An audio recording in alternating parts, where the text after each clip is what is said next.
Hello YouTube, this is Hunter Surge with a bit of a discussion video. This week, or was it last week at this point? Might have been last week at this point. But recently, WCC put out an interesting video talking about Triple Drive or Drive Plus One effects. Why, despite G era being Vanguard's most beloved and widely considered its most competitive era, an era that obviously had a lot of Triple Drive going on because you had strides everywhere. Why is it that Triple Drive or Drive Plus One feels so much worse now? Why is it so much more disliked now? Um, and I found that interesting. It goes over some good things. Like there's some very obvious aspects of this, which is like the OT and the front trigger contribute a lot to making it feel worse and making two to passes. There's two to passes more often because front triggers don't require you to commit anything. So you can, if you check a front on your first check or second check, then check another trigger, you just get to break a two to pass for free. Stuff like that. But there's some other angles that I think there are worth examining that weren't really talked about in that video. So first off, there are some other reasons that it feels bad now. The obvious one is plus 10k triggers. It means that it's a much higher demand to have to guard a triple drive. It's also the fact that triple drive now largely comes from effects. So there's a lot of decks that don't have it, so it feels a lot more unequal than it did back in G era. Personally speaking, I actually don't have much issue with the Drive Plus One triple drive effects in current Vanguard. In fact, I find myself less annoyed with them than I ever did during G era for a simple reason. That crits are limited to 8.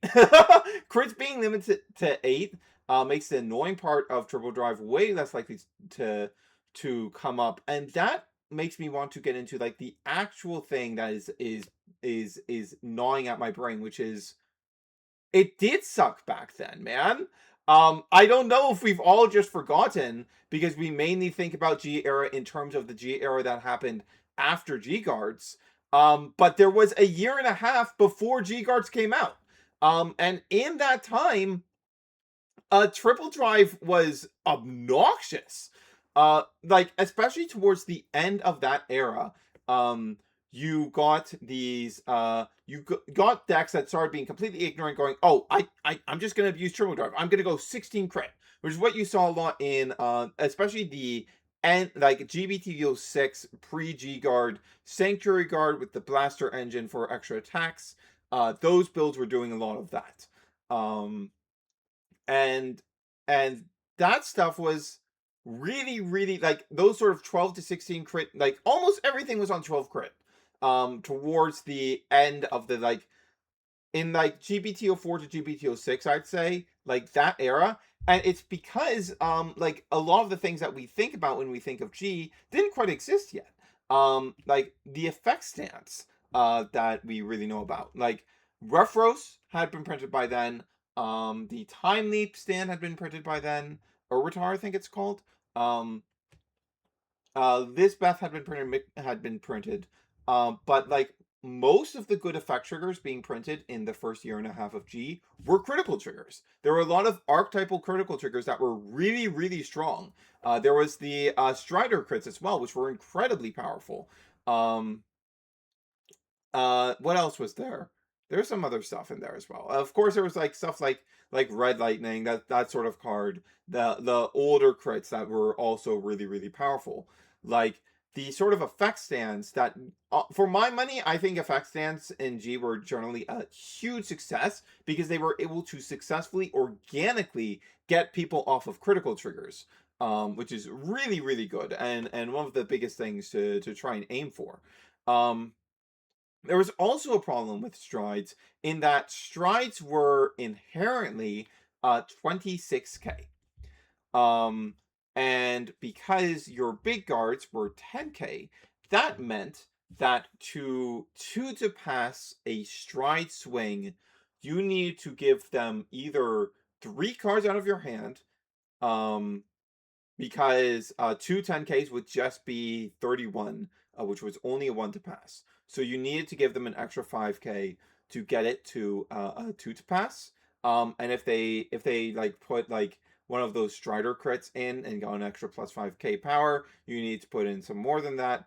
Or you need to spend one of your PGs. So that meant that guarding a strided swing was extremely expensive, and you didn't want to do it.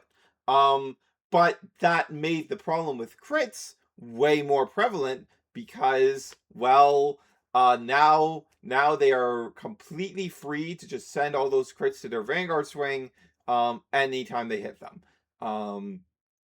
And like I cannot count the amount of games in that first year and a half of G where it's just like, okay, my opponent strode first, swung for stride, they ripped 2 crits, cool, the game's effectively over now.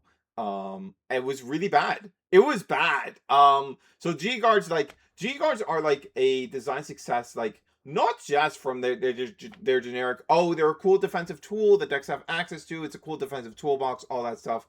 But that isn't really the design success of G guards that like really should be discussed more. The greater success of G guards, much like the greater success of effect stands, was getting people away from crits. Like G guards came out at literally the perfect time when people were really starting to go, do I even need heals? Why don't I just run 16 crit?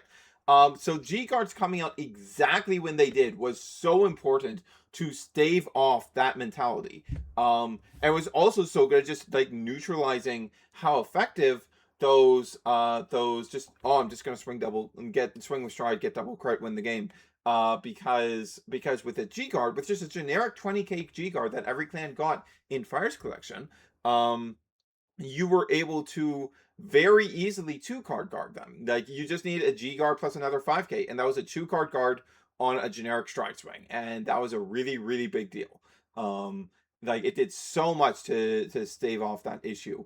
But like the overall point is that like stride was not like triple drive was not healthy independently. In fact, I think that the pre-G guard version of triple drive in G was overall less healthy than what we have now. Because like when someone swings with a drive plus 1 or triple drive Vanguard, I generally feel I can take that pretty safely and not have to worry about them flipping 2 crits.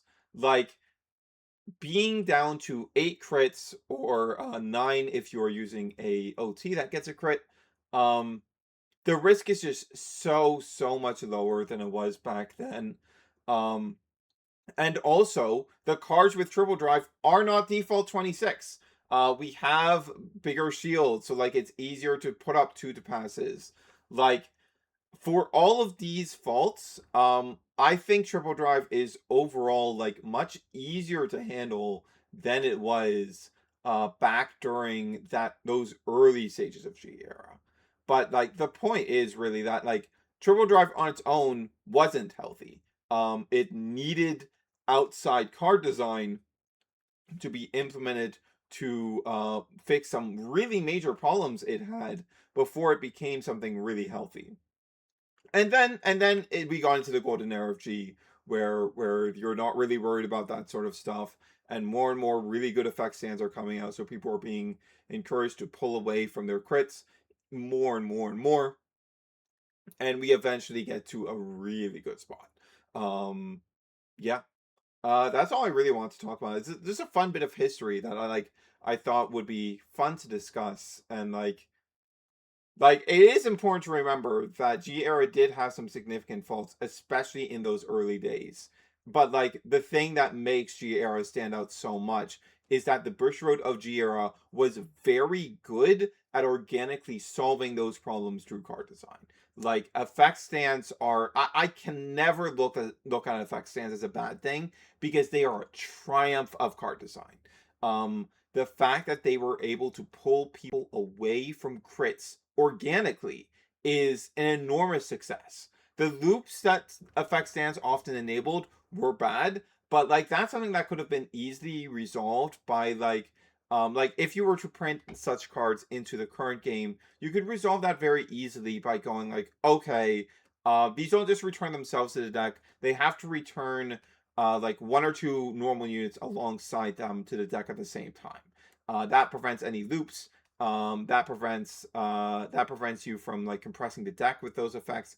It really gets down to the brass tacks of this is a trigger that is a useful card proactively when you draw it, and you're able to put it back into your deck so you're not so stressed about drawing it early, and can feel more safe keeping it in your opening hand. Stuff like that is really really nice about those old effect stands. And like I would really love to see a design like that again. Like that is the sort of design that I really want to see Bushroad get back to.